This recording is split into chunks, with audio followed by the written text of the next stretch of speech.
Knights, are you ready for round 2 of Hero's Quest to find the King of Jerusalem who's been missing for centuries? Huzzah! How about you? You got it? If you're with me, give me a big huzzah! Awesome, let's play. Now remember, you guys are gonna be playing together, but in this round, there is no option to give up. No need. We got this. You've earned 200 points in round 1, and it ended with the townspeople being sent to exile. Well, the knights were not sent to exile until now. Wait, what? The king noticed that you were some of the strongest in the land, so he decided to take you to his country and have you live in the castle with him. Hey, that sounds pretty good. It's nice. King does want to change you to be more like him and his people, so you're no longer knights, Oh. you're bards. No. Boo. Come on now. What's a bard? A bard, like, writes poetry, plays music, something like this. Like, But I like being a knight. I mean, I like music and all, but we had swords. Now that you live in the castle, the king says you're allowed to eat dessert for every meal. Nice. But you know that too much dessert will make you sick, so you ask the chef to make you vegetables. That ended quickly. He tells you that if after 10 days you're not as strong and don't play as good as the other bards, he'll sentence you to death. Do you eat the desserts, or do you challenge the chef?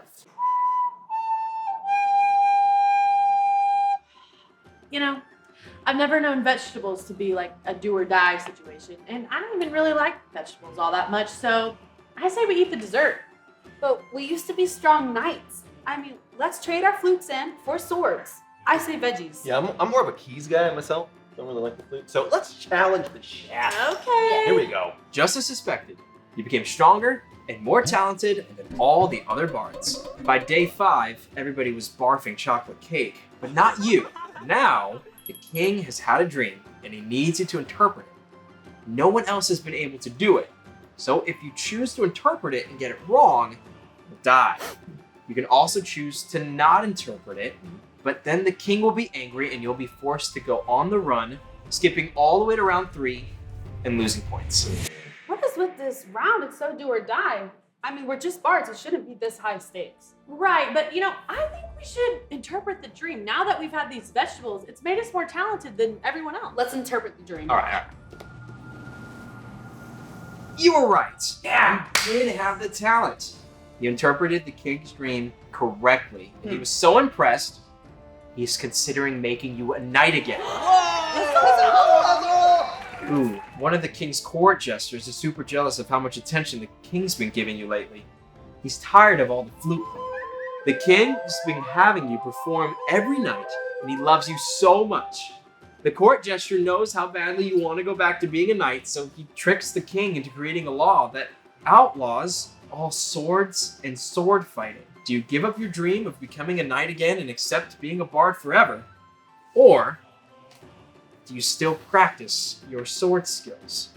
Well, guys, everything that's been tough has actually led to something good so far. So why stop now? Let's do this. Yeah, I'm with you. Let's sword fight. All right, well, you practice your sword fighting and get caught immediately. As punishment, you're thrown to the lion's den. I did not see that coming. Okay, how about we take a little bathroom break, and when we come back, we can figure out what to do about this mess. Yeah, sounds good. Okay. Here you go. Yep. Gosh, what a turn this quest is taking. This reminds me of a story in the Bible about a man named Daniel, who also got in trouble, but not for sword fighting, instead for praying. Last week, we learned that prayer is a quest to follow Jesus, and that is an amazing journey.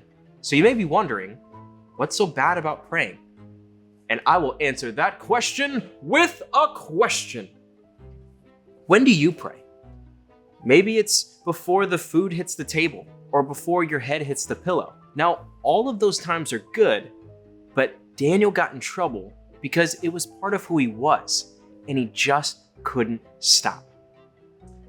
At this point in history, the country of Babylon ruled over Israel. In Daniel 1, it says that while this was happening, Daniel and a few other Israelites were chosen for their youth, ability, and wisdom to work with the king. This required a few changes to go from living like an Israelite to living like a Babylonian. And these changes included their name, what they wore, and even what they ate.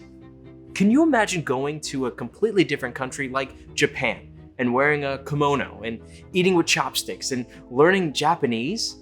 I mean, you would be a completely different person after so long. Can you imagine doing it for 3 years? That's how long Daniel was trained to forget who he was, what he knew, and to embrace the Babylonian lifestyle. But while Daniel was changing on the outside, he kept his connection with God on the inside. Because of this, Daniel had a lot of special abilities, like telling what dreams meant and having more wisdom than anyone else. He found a bit of favor with a few Babylonian kings. He showed them the God that he served, and he lived a pretty good life. But it was a matter of time before his connection with God got him into some trouble. In Daniel chapter 6, the most recent king, Darius, promoted Daniel to be one of 3 high officials. These high officials were the closest in power to the king. They were kind of like vice presidents. Talk about important. Well, Daniel was becoming Darius's very favorite person and was going to be promoted to rule over all of the kingdom, everyone and everything. But little did he know, trouble was brewing. In Daniel chapter 6, verses 4 through 5, we see, "Then the high officials and the satraps sought to find a ground for complaint against Daniel with regard to the kingdom, but they could find no ground for complaint or any fault, because he was faithful, and no error or fault was found in him. Then these men said, 'We shall not find any ground for complaint against this Daniel, unless we find it in his connection with the law of his God.'" Those officials were pretty jealous of him, and they wanted to get him in trouble. But they couldn't find anything that he did wrong, so they had to use his connection with God against him. They had tricked King Darius into writing a law that would make it illegal to pray or bow to anyone but him, the king, for 30 days. If anyone broke this law, they'd be thrown into a den of lions. 30 days of not praying to avoid getting in trouble? That should be pretty easy for Daniel, right? Let's read on and find out. In chapter 6, verse 10, we see, "When Daniel knew that the document had been signed, he went to his house, where he had windows in his upper chamber open towards Jerusalem. He got down on his knees 3 times a day and prayed and gave thanks before his God, as he had done previously." I guess it wasn't that easy. Not when it was a regular part of Daniel's day. Daniel knew that God was big and powerful enough to keep him safe. Daniel did not stop connecting with God through prayer because his relationship was just too important. But this was exactly what the other officials wanted. They caught Daniel, ran to the king to tell him that his favorite person was breaking the law. In Daniel chapter 6, verse 16 through 17, we see, "Then the king commanded, and Daniel was brought and cast into the den of lions. The king declared to Daniel, 'May your God, whom you serve continually, deliver you.' So Daniel was thrown into the lion's den. And after a large stone was rolled over the cave opening, he was sealed inside. When the next day came, the stone was rolled away, and King Darius called out to Daniel." We see in Daniel chapter 6, verses 20 through 22. "As he came near to the den where Daniel was, he cried out in a tone of anguish. The king declared to Daniel, 'O Daniel, servant of the living God, has your God, whom you serve continually, been able to deliver you from the lions?' Then Daniel said to the king, 'O king, live forever. My God sent his angel and shut the lion's mouth. And they have not harmed me, because I was found blameless before him. And also before you, O king, I have done no harm.'" Daniel was able to show that the God that he was connected to was the real deal.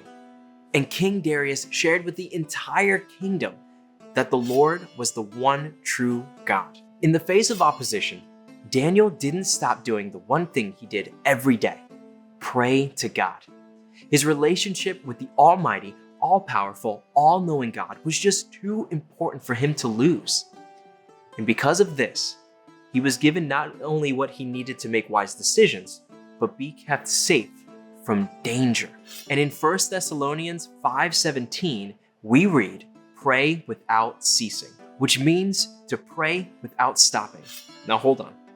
Daily, without ceasing, does that mean that we need to bow our heads and close our eyes every moment that we're awake?